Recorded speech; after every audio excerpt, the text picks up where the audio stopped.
예, 지금부터 33차 정책조정회의를 시작하겠습니다.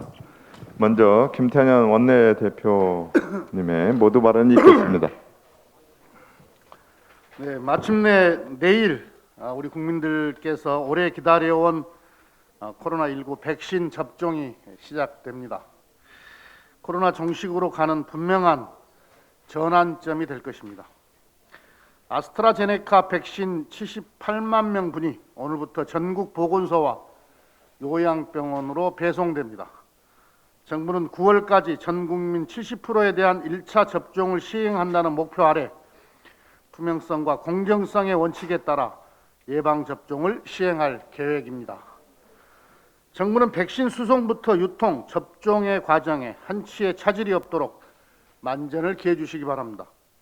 특히 백신 접종 후 이상 반응 등에 대해 철저한 사후 관리를 부탁드립니다.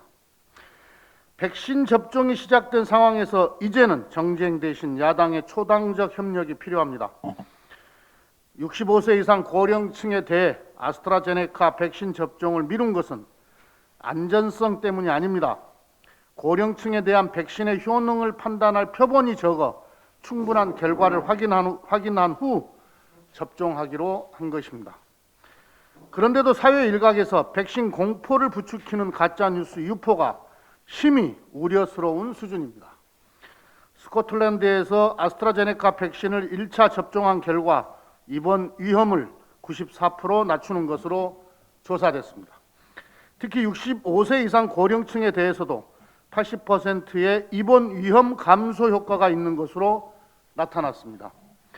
백신을 정치화하는 것은 위기 극복과 국민 안전에 아무런 도움이 되질 않습니다.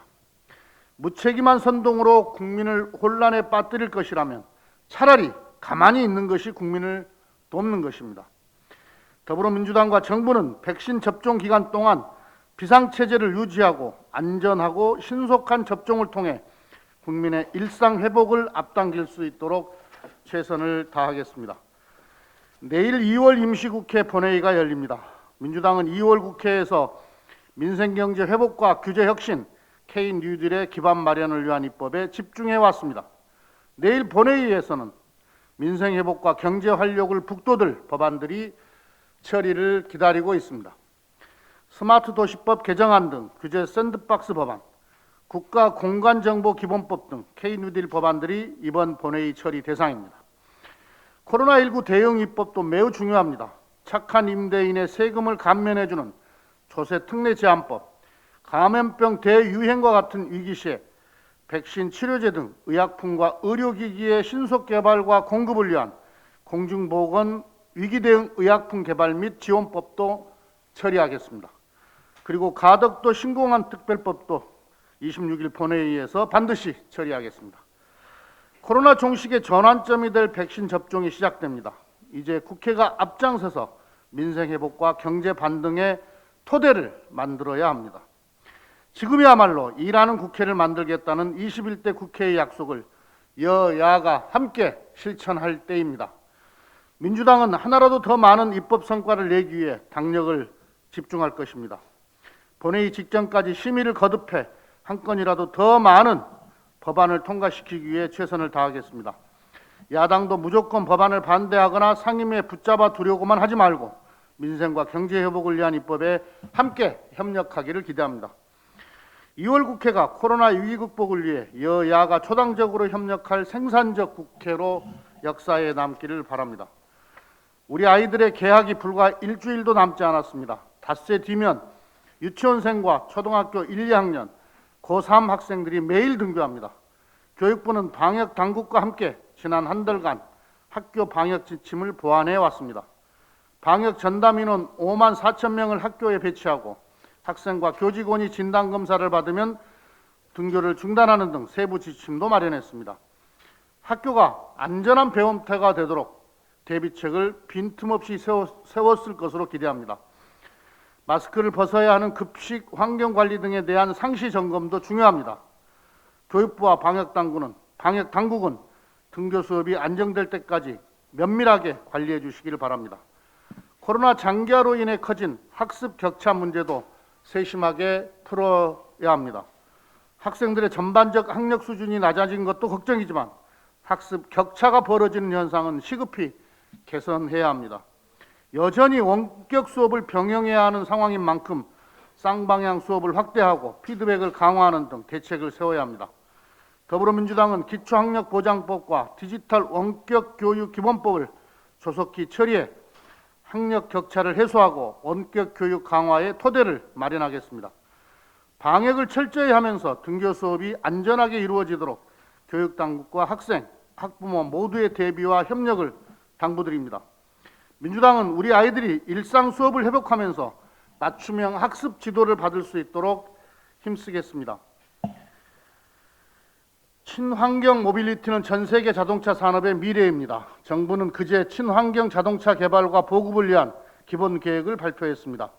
우리나라는 지난해 전기차 수출 세계 4위, 수소차 보급 세계 1위를 기록하며 친환경 미래차 시대를 선도하고 있습니다.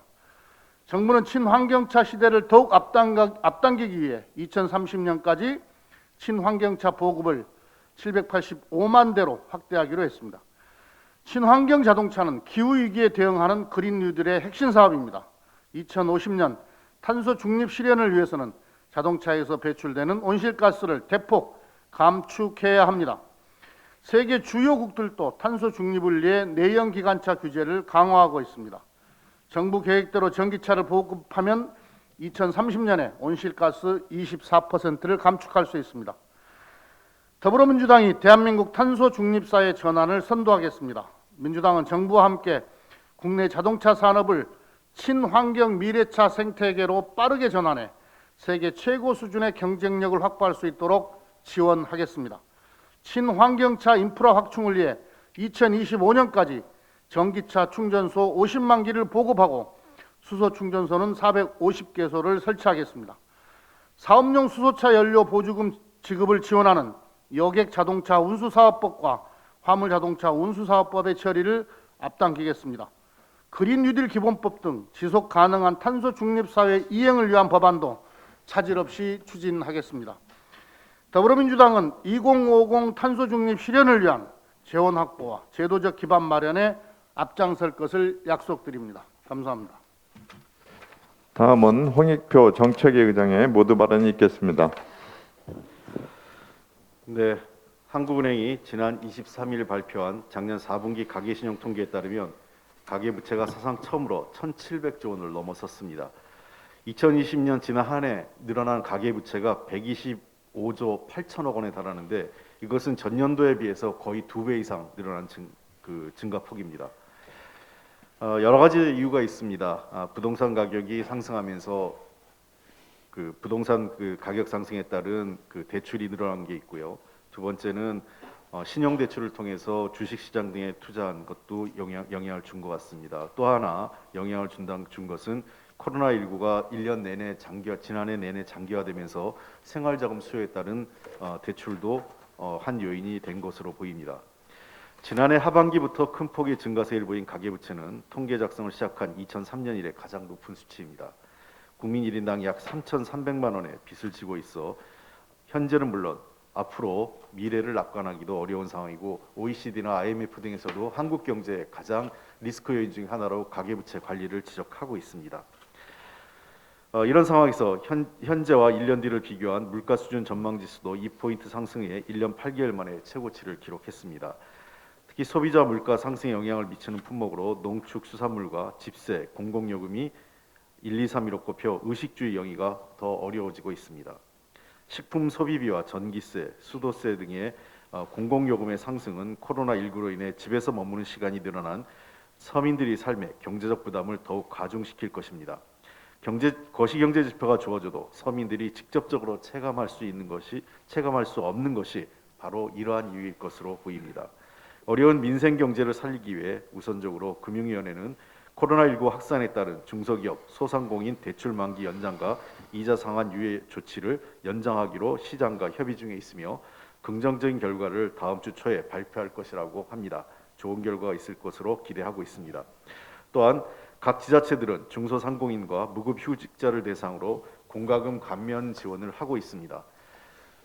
한국수자원공사도 정부의 감면 독려에 따라 지금까지 74개 지자체와 1,040개의 기업체 모두 57억 원 규모의 수도요금을 감면하고 있으며 수도요금 1개월분 감면 혜택의 규모도 점차 늘려나갈 계획입니다. 민주당은 코로나19로 어려움을 겪고 계신 분들에게 효과적인 지원이 이루어질 수 있도록 현재 정책을 중심으로 추경 예산을 논의하고 있고 이제 거의 막바지 단계에 이르렀습니다.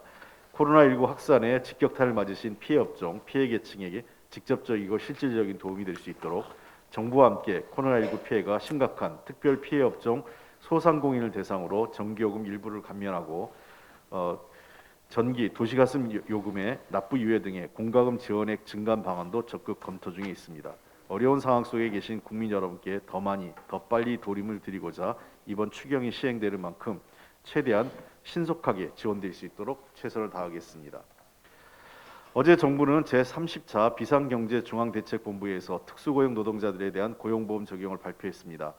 지난 12월 특수고용 노동자에 대한 사회안전망 확대를 위한 고용보험법 개정안이 국회를 통과했습니다. 올해 7월 1일부터 개정안의 시행에 따라 보험 설계사, 학습지 교사 등 12개 직종의 특수고용 노동자에게 고용보험 적용이 시작됩니다.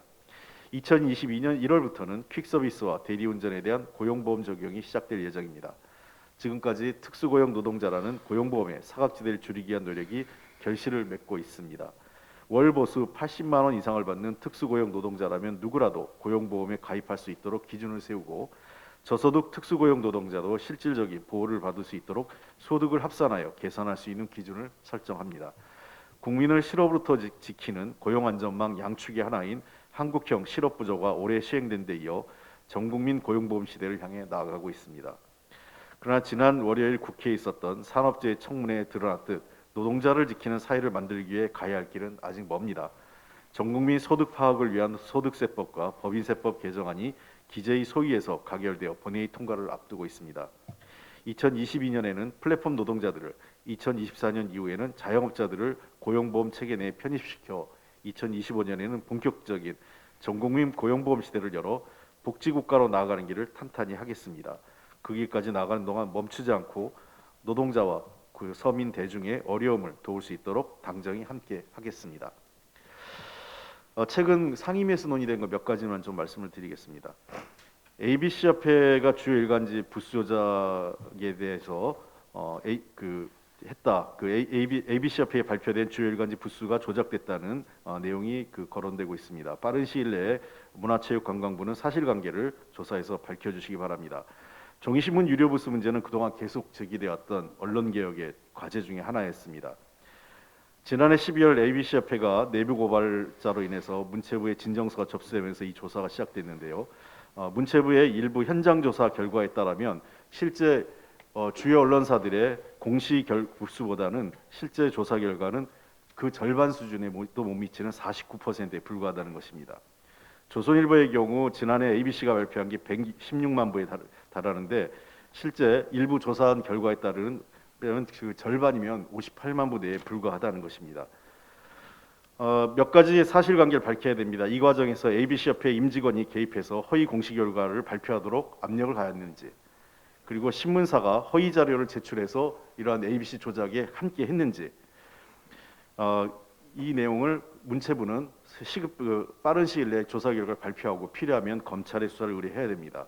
ABC협회 유료 주표는 광고 단가 그리고 신문 우송료의 국고 지원과 관련돼 있기 때문에 사실상 이 발행 부수에 따라서 상당히 큰 그 경제적 이득을 취득할 수 있기 때문에 현재 ABC 조선중앙동아일보 3개 신문사는 발행 부수 공시 결과에 따라서 A군에 편입되면서 가장 좋은 광고 단가 그다음에 신문 우송료 지원을 받고 있습니다. 이분에 대해서 빠른 시일 내에 조사해서 만약에 부당한 게 있다면 이것은 사실상 부당 수익이고 국민 혈세를 부당하게 편취하는 것이 됩니다. 정부의 빠른 조사 기대하고 있습니다. 한 가지 더 말씀드리면 단말기 할부 금리가 2009년도 도입된 이래 5.9%에 거의 변화 없이 금리를 유지하고 있습니다.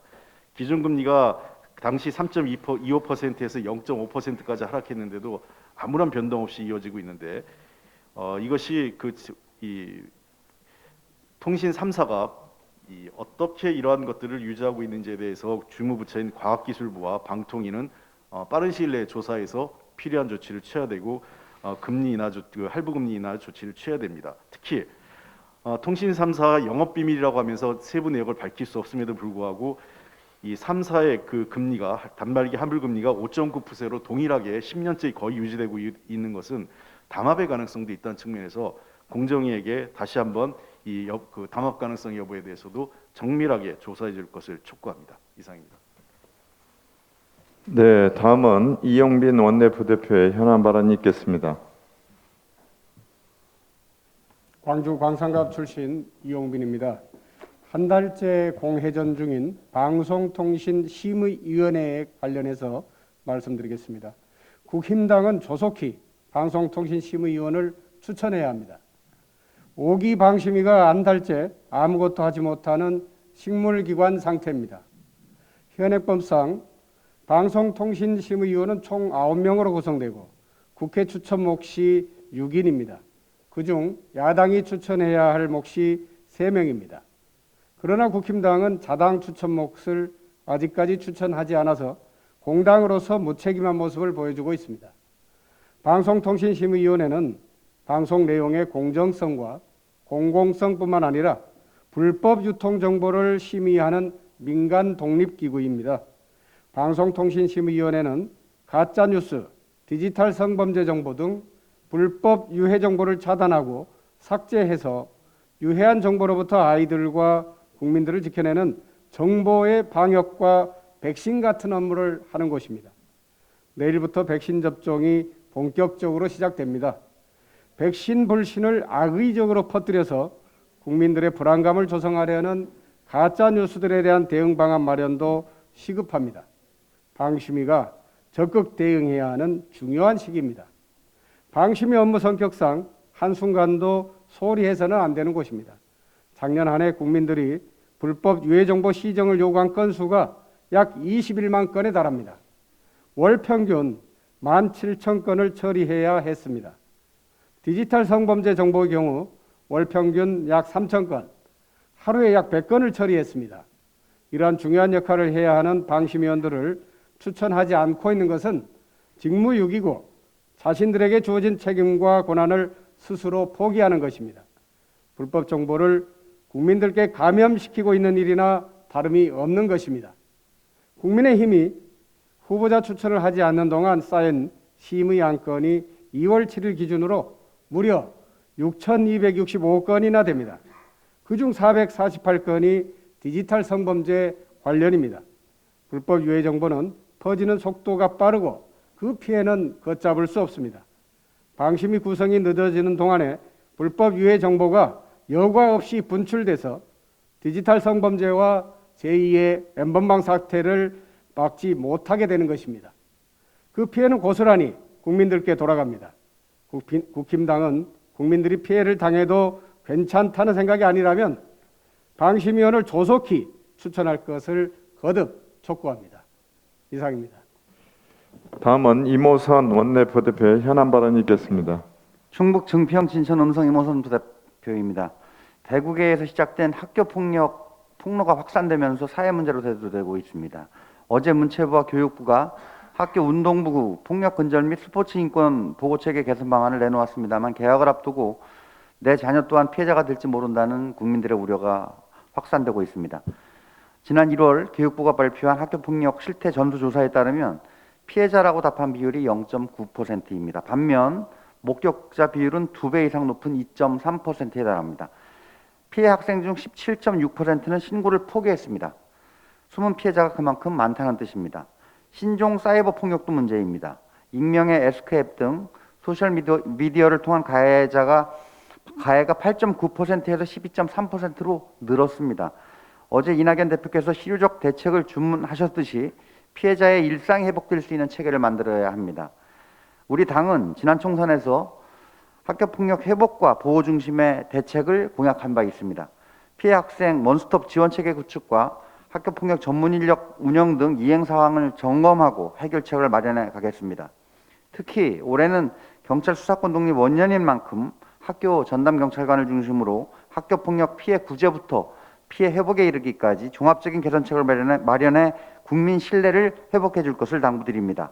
저희 행정안전위원회에서도 꼼꼼하게 짚어가겠습니다. 다음은 3.1절 보수단체 집회에 대해서 간략히 말씀드리겠습니다. 3.1절에 펄럭여야 할 태극기는 애국의 태극기이지 일부 극렬 보수단체의 시위 도구일 수가 없습니다.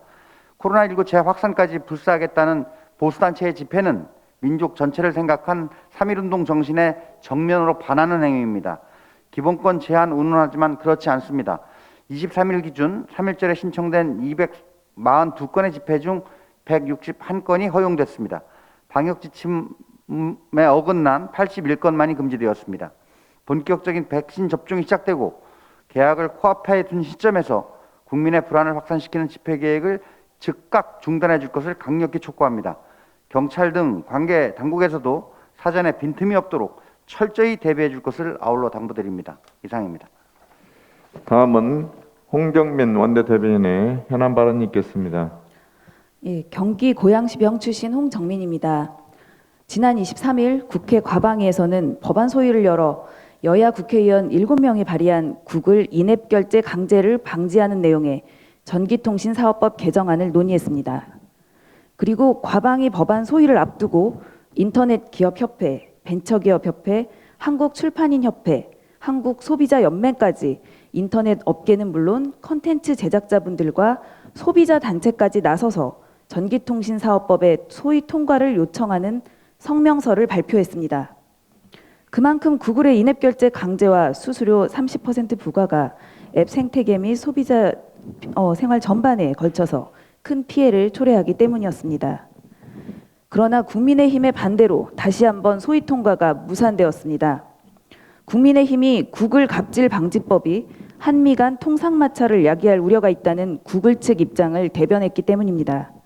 이외에도 국민의힘은 구글의 수수료 정책 변화를 지켜봐야 한다거나 아직 검토가 부족하다는 납득할 수 없는 이유로 법안 통과를 무산시켰습니다. 하지만 통상 쪽에서 문제가 될 것이라는 것은 구글 측의 일방적인 주장일 뿐입니다. 현재 미국에서도 애리조나주, 조지아주, 매사추세츠주 등 여러 주에서 애플 앱스토어와 구글 플레이 등 독점적 지위를 갖는 앱마켓을 규제하는 내용의 법안들이 추진되고 있습니다.